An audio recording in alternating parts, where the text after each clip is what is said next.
ఆదాయం ఎందుకు తగ్గుతుంది? కేసీఆర్ గారి 10 ఏళ్లలో రాష్ట్ర ఆదాయం అంతకంతకు పెరుగుతూ పోతే నీ 2 ఏళ్ల పాలనలో ఆదాయం ఎందుకు తగ్గిందో ఒక్కసారి ఆత్మవిమర్శ చేసుకో. స్టాంప్స్ అండ్ రిజిస్ట్రేషన్ ఇన్కమ్ ఎందుకు తగ్గింది? రోడ్ ట్యాక్స్ ఎందుకు తగ్గింది? రాష్ట్ర ప్రభుత్వ ఆదాయం కేసీఆర్ పాలనలో పెరిగింది ఎట్లా, నీ పాలనలో తగ్గుతుంది ఎందుకో ఒక్కసారి ఆత్మవిమర్శ చేసుకో. నువ్వు చిల్లర మాటలు కాదు మాట్లాడు, మనస్సాక్షిగా ఆత్మసాక్షిగా ఒకసారి రివ్యూ చేసుకో. నువ్వు ఇవాళ నీ పాలనలో ఏంది నువ్వు చేసింది? ఒకటన్నా మంచి పథకం ఉందా? ఇవాళ ఆర్గనైజ్డ్ కరప్షన్ ఒకటైతే జరిగింది. నీ పాలనలో ఒక మంచి పాలసీ అయితే తెచ్చినావు. ఏది? నీ కుటుంబానికి, నీ అనుముల బ్రదర్స్కు, నీ క్యాబినెట్కు మనకు వచ్చే పాలసీ తెచ్చినావు, ప్రజలకు కాదు. ఆర్గనైజ్డ్ కరప్షన్ ఇది ఈ రాష్ట్రంలో ఎప్పుడు లేదు. తెలుగు రాష్ట్రాల్లో ఈ రోజు వరకు మనం కని విని చూడనటువంటి పాలసీ తెచ్చినావు నువ్వు. ఏంటి ఆ పాలసీ అంటే ఆర్గనైజ్డ్ కరప్షన్. ప్రతిదానికి ఇవాళ కరప్షన్ ఒక రేట్లు ఫిక్స్ చేసినావు నువ్వు. ఇవాళ ఎంత ప్లాన్గా ఆర్గనైజ్డ్గా కరప్షన్ అంటే బహుశా ఈ దేశంలో ఎక్కడో ఉండదు. కరప్షన్ నేర్పడానికి ఒక కాలేజ్ అంటూ పెడితే తెలంగాణ కాంగ్రెస్ పాలన ఒక సిలబస్గా మారుతుంది. This will become a model, A syllabus. Corruption ఎట్లా చేయొచ్చు అనడానికి రేవంత్ 2 ఏళ్ల పాలన ఒక సిలబస్గా బాగా సూట్ అవుతుంది. ఎందుకింత నేను చెప్పవలసి వస్తుంది అంటే బాధతో చెప్తున్నామంటే, అనధికారిక ట్యాక్సులు ఇవాళ టీఆర్ఎస్ పాలనలో ఆనాడు కేసీఆర్ గారు బిల్డర్లను పిలిచి, అరే మీకు ఏం కావాలి బాబు, రియల్ ఎస్టేట్ ఇంప్రూవ్ చేయడానికి ఏం కావాలి అంటే, మాకు నాలా కన్వర్షన్ ఇబ్బంది అవుతుంది, ఆర్డీఓలు కలెక్టర్ల దగ్గరికి పోవడం అంటే దాన్ని ఆన్లైన్ పద్ధతి చేశారు. నాలా కన్వర్షన్ ఫీజును తగ్గించేసిండ్రు, మొత్తానికే తగ్గించేసిండ్రు.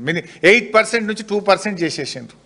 ఫీజులు తగ్గించిండ్రు, ఆన్లైన్ విధానం తెచ్చిండ్రు, పారదర్శకత పెంచిండ్రు, వాళ్ళని ఎంకరేజ్ చేసిండ్రు. కానీ రేవంత్ రెడ్డి రాగానే బిల్డర్ల మీటింగ్ పెట్టిండు. ఏం పెట్టిండు? అరే భయ్, తమిళనాడు లెక్క, బెంగళూరు లెక్క ఇక్కడ ఎంత పర్సెంటేజ్ ఫిక్స్ చేద్దాం? స్క్వేర్ ఫీట్కి 100 పెడదామా, 80 రూపాయలు పెడతామా, 70 రూపాయలు పెడదామా? లంచం రేట్ ఎంత ఫిక్స్ చేయాలని బిల్డర్లతో రేవంత్ రెడ్డి మీటింగ్ పెట్టిండు. రాష్ట్రం ఎట్లా అభివృద్ధి చెందాలి, రియల్ ఎస్టేట్ ఎట్లా అభివృద్ధి చెందాలి, మీ సాధక బాధకాలు చెప్పండి అని కేసీఆర్ గారు మీటింగ్ పెట్టిండు. ఇది రేవంత్ గారికి కేసీఆర్ గారికి ఉన్న తేడా. ఇవాళ ఆర్గనైజ్డ్ కరప్షన్ అంటే ఏముంది రాష్ట్రంలో? ఎవరిని అడిగినా చెప్తారు. ఏ బిల్డర్ని అడిగినా కెమెరా పక్కకు పెట్టి సాటుకు తీసుకుపోయి అడిగితే 70 రూపాయలు స్క్వేర్ ఫీట్ నడుస్తుంది. ఏ లేఅవుట్ అనుమతి రావాలన్నా 30% ఇవ్వాల్సిందే. ఫైనాన్స్లో బిల్లు రావాలంటే 30% ఇవ్వాల్సిందే. ల్యాండ్ కన్వర్షన్ కావాలంటే 30% ఇవ్వాల్సిందే.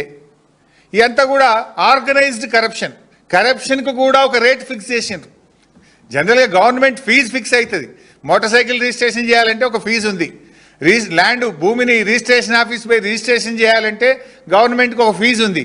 కానీ రేవంత్ పాలన కొత్త ఫీజులు తెచ్చింది.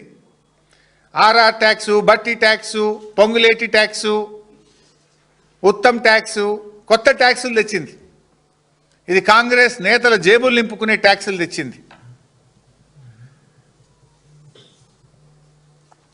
మద్యం సరఫరాదారుల నుంచి కూడా ట్యాక్సులు ఫిక్స్ చేసిండ్రు. వాళ్ళు కూడా మొత్తుకుంటున్నారు, మేము మద్యం సరఫరా ఆపేస్తాము అని చెప్పి తాపకోసారి వాళ్ళు నోటీసులు ఇస్తున్న పరిస్థితి వచ్చింది. ఈ దోచుకున్న దాంట్లో ఏంటంటే ఢిల్లీకి కొంత కప్పం, ఆర్ఆర్ ట్యాక్స్, అందుకే దాని పేరు. ఢిల్లీకి కప్పం కట్టుండడంతో కాంగ్రెస్ అధిష్టానం కూడా ఈ అవినీతిని చూసి చూడనట్టు ఊరుకుంటుంది. వ్యవస్థీకృత అవినీతి పెరగడానికి కాంగ్రెస్ అధిష్టానం కూడా బాధ్యత వహించాల్సి ఉంటుంది.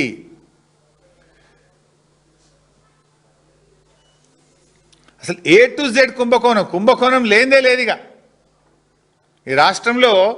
ఇందాక చెప్పినట్టు భూమికి ల్యాండ్ కన్వర్షన్ కావాలంటే ట్యాక్స్, అపార్ట్మెంట్ పర్మిషన్ రావాలంటే ట్యాక్స్, గేటెడ్ కమ్యూనిటీ కట్టాలంటే ట్యాక్స్, భూ సమస్య పరిష్కారం కావాలంటే ట్యాక్స్, ఫైనాన్స్లో బిల్లు రావాలంటే ట్యాక్స్. ఇవి నేను చెప్పట్లే, బిల్డర్లు చెప్తున్నారు, కాంట్రాక్టర్లు చెప్తున్నారు. కాంట్రాక్టర్లు పోయి సెక్రటరియట్లో ఫైనాన్స్ మినిస్టర్ ఛాంబర్ ముందు ధర్నాలు చేసి మరీ చెప్తున్నారు కదా ఓపెన్గా. ఇవాళ సెంట్రల్ యూనివర్సిటీ 450 ఎకరాల భూమి స్కామ్కు తెరలేపిండు. ఫార్మాసిటీ, అది కేసీఆర్ గారి ప్రభుత్వము, లక్షల మంది పిల్లలకు ఉద్యోగాలు రావాలి, తెలంగాణ ఒక వరల్డ్లో, ప్రపంచంలో ఫార్మా హబ్గా మార్చాలని మేము ప్రయత్నం చేస్తే కేసీఆర్ గారు సేకరించి పెట్టిన భూమిని ఇలా ఫ్యూచర్ సిటీ అని పేరు పెట్టి రియల్ ఎస్టేట్ వ్యాపారానికి తెరలేపిండు.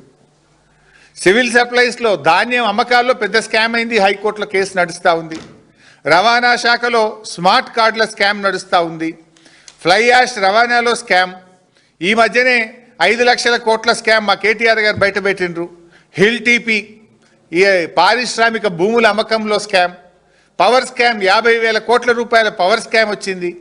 ఒక ఎమ్మెల్యే యూరియాని కూడా బ్లాక్ మార్కెట్లో అమ్ముకున్న యూరియా స్కామ్ కూడా ఈ ప్రభుత్వంలో చూసినాం. హౌసింగ్ బోర్డు అమ్మకాల్లో ట్యాక్స్, హ్యామ్ రోడ్లలో స్కామ్, హెచ్ఎండిఏలో స్కామ్లు, ఇలా చివరికి లిక్కర్ స్కామ్. వైద్య విద్యార్థులను పాస్ చేయడానికి ఫెయిల్ అయిన పిల్లల్ని, ఎంబీబీఎస్లో ఫెయిల్ అయిన పిల్లల్ని రీవాలిడేషన్ పేరు మీద మళ్ళా మార్కులు వేయడం స్కామ్ కూడా చేసింది.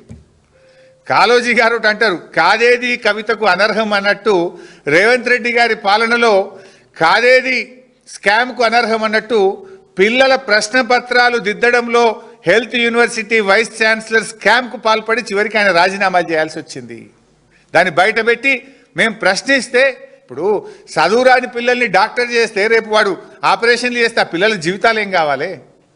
చివరికి హెల్త్ యూనివర్సిటీలో పిల్లల మార్కులు వేయడంలో కూడా స్కాములు చేసి ఒక వైస్ ఛాన్సలర్ రాజీనామా చేయాల్సిన పరిస్థితి ఈ రాష్ట్ర ప్రభుత్వం రావడం సిగ్గుతో తలదించుకోవాలి రేవంత్ రెడ్డి గారి ప్రభుత్వం.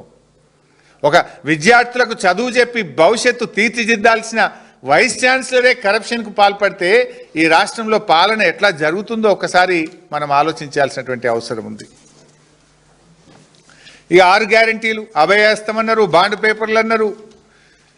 ఆ అభయహస్తం కాదు, అది భస్మాసుర హస్తం అయిపోయింది. ప్రజల పాలిట భస్మాసుర హస్తం అయిపోయింది. గ్యారంటీలో మొదటి గ్యారంటీ మహాలక్ష్మే దిక్కులేదు. నిన్న రేవంత్ రెడ్డి ఏదో ట్వీట్ పెట్టిండు, ఏదో అంబానీలు చేసిండట, మహిళలందరినీ అదానీ అంబానీలుగా మార్చినా అని చెప్పి నిన్న ట్వీట్ పెట్టిండు. పోదామా? ఏ ఊరికన్నా పోదామా? అప్పుల పాలు చేసినావు. 1,00,000 కోట్ల వడ్డీ లేని రుణమని 5 లక్షలకే వడ్డీ లేని రుణం ఇచ్చినావు. మహిళలను మోసం చేసినావు. నువ్వు మహాలక్ష్మి పేరు మీద ఇవ్వాల్సిన నెలకు 2,500 ఎవరికన్నా ఇచ్చినవా? నీ 2 ఏళ్ల పాలనలో రాష్ట్రంలో 1 కోటి మంది అక్కా చెల్లెళ్లకు 60,000 రూపాయలు ఒక్కొక్కరికి బాకీ పడ్డావు. నువ్వు ప్రతి ఒక్కరికి 60,000 బాకీ పడ్డావు. ప్రతి అక్కకు చెల్లెకు బాకీ పడ్డావు. వడ్డీ లేని రుణం విషయంలో మహిళల్ని మోసం చేసినావు. బతుకమ్మకు రావాల్సిన చీరలు ఇవ్వకుండా ఒక్క చీర ఇచ్చి మహిళల్ని అవమానపరిచే విధంగా మాట్లాడుతున్నావు. మహిళలకు కేసీఆర్ గారు అందించిన న్యూట్రిషన్ కిట్ రద్దయిపోయింది. కేసీఆర్ కిట్ పథకాన్ని రద్దు చేసినావు నువ్వు. ఇవాళ మహిళలకు నువ్వు చేసింది ఏంది? మహాలక్ష్మి పథకం ఇవాళ మోసం చేసినావు నువ్వు. అసలు నీ పాలనలో ఆత్మహత్యలు పెరిగినాయి. తెలంగాణ రైజింగ్ అంటాడు రేవంత్ రెడ్డి. ఏం రైజింగ్ అయింది? 2-3 విషయాల్లో రైజింగ్ అయింది. మర్డర్లు పెరిగినాయి ఈ రాష్ట్రంలో. అత్యాచారాలు, మర్డర్లు 50% పెరిగినాయి ఈ రాష్ట్రంలో. 58%. 2023లో 789 మర్డర్లు జరిగితే రేవంత్ పాలనలో 1,245 మర్డర్లు జరిగినాయి. నీ పాలనలో మర్డర్లు పెరిగినాయి. నీ పాలనలో మహిళలపై అత్యాచారాలు 35% అత్యాచారాలు పెరిగినాయి నీ పాలనలో. మహిళల్ని నువ్వు కోటీశ్వరుల్ని చేయలే. మహిళల మీద నీ పాలనలో అత్యాచారాలు పెరిగినాయి. మహిళల భద్రత కరువైపోయింది నీ పాలనలో. నీ పాలనలో ఆత్మహత్యలు పెరిగినాయి. రైతులు 822 మంది చనిపోయినరు. ఆటో డ్రైవర్లు 179 మంది చనిపోయినరు. గురుకుల విద్యార్థులు 116 మంది చనిపోయినరు. రిటైర్డ్ ఉద్యోగులు పెన్షన్ బెనిఫిట్లు రాక 27 మంది ఆత్మహత్య చేసుకున్నారు. బిల్డర్లు ఆత్మహత్య చేసుకున్నారు.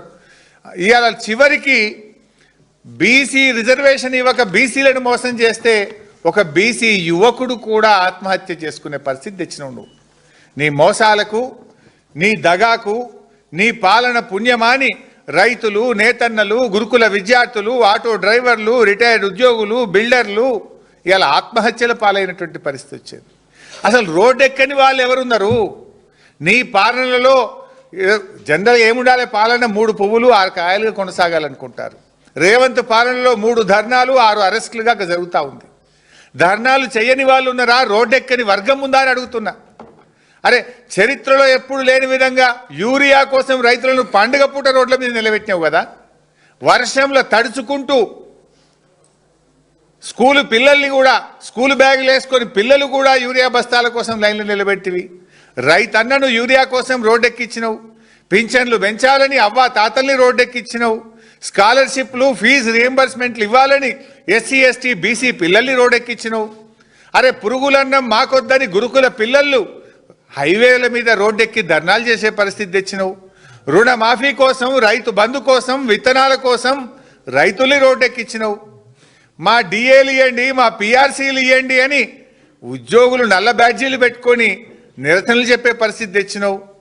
ఇవాళ గ్రామ పంచాయతీ సిబ్బంది మా జీతాలు ఇవ్వండి, ట్రాక్టర్ల డీజిల్కు పైసలు లేవని పంచాయతీ సెక్రటరీలు, గ్రామ పంచాయతీ వర్కర్లు రోడ్డెక్కిండ్రు. ఆశాలు, అంగన్వాడీలు, ఏఎన్ఎంలు ఇచ్చిన మాట అమలు చేయాలని వాళ్ళు కూడా కోటికాడికి వచ్చి ధర్నాలు చేస్తే వాళ్ళను మగ పోలీసులతో కొట్టించినవు, అరెస్టులు చేయించినవు.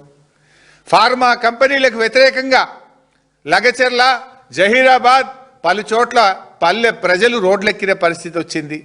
ఇండ్లు కూలగొట్టొద్దని హైడ్రా బాధితులు రోడ్డెక్కి లబో దిబోమని జేసీబీలు ప్రొక్లైన్లకు అడ్డంగా పడుకునే పరిస్థితి తెచ్చినావు.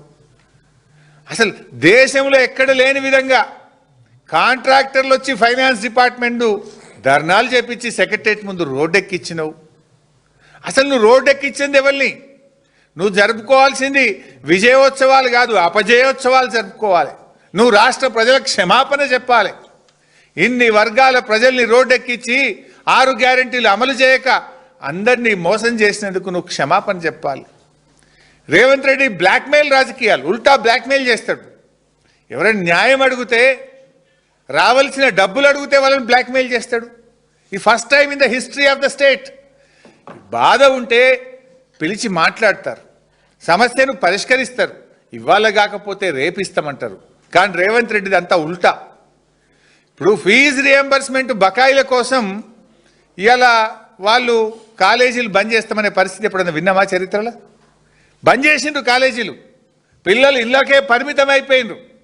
ఒకసారి అడిగిండ్రు, 2 సార్లు అడిగిండ్రు, 3 సార్లు అడిగి చివరికి ఫీజు రియంబర్స్మెంట్ కోసం కాలేజీలు మూతబడ్డాయి. మూతబడితే రేవంత్ రెడ్డి బ్లాక్మెయిల్ ఏంటంటే పోలీసు వాళ్ళని కాలేజీలకు దోలుతాడు, విజిలెన్స్ వాళ్ళని